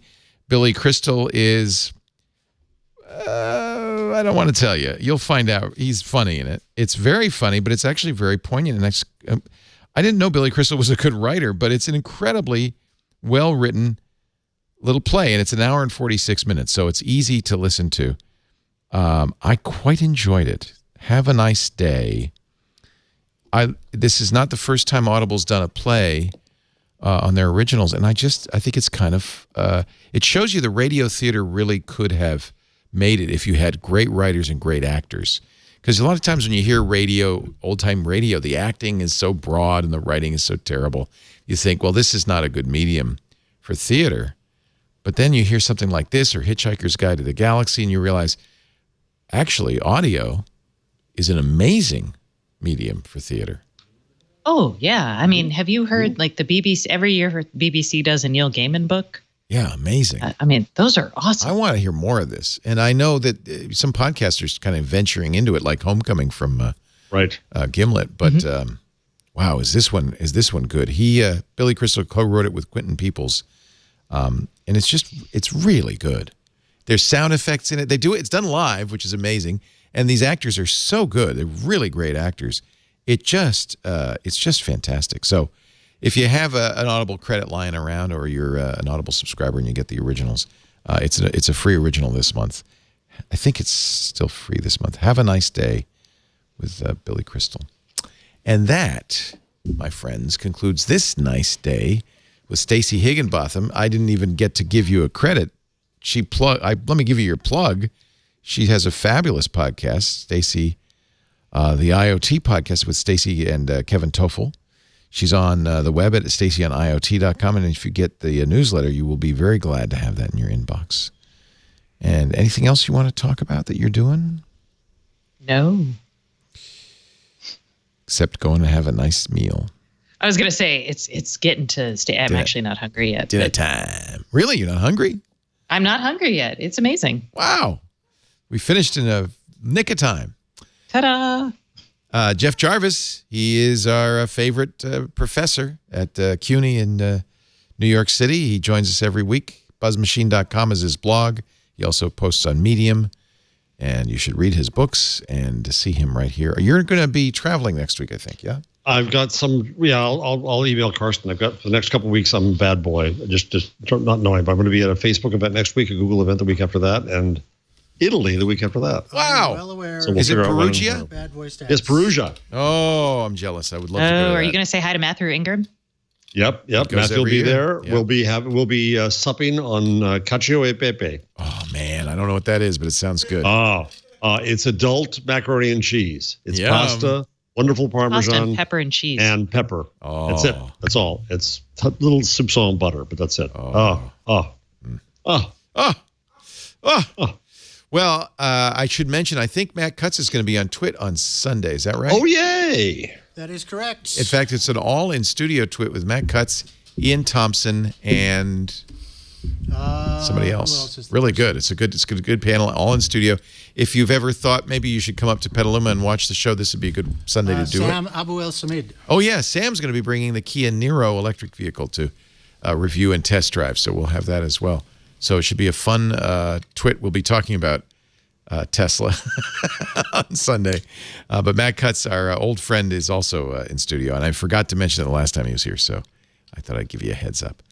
Thank you, everybody, for being here. We do This Week in Google Wednesdays around about 1:30 Pacific. That's 4:30 Eastern, 20:30 UTC, now that we're on daylight saving time. You can watch live or listen live at twit.tv/live, chat in the chat room at irc.twit.tv, or get any version of any show downloaded right to your device from our website. This Week in Google is at twit.tv/twig. Or subscribe to This Week in Google in your favorite podcast application, or ask Echo or Google or somebody to play it for you. Thanks, everybody, for being here. We'll see you next time on This Week in Google.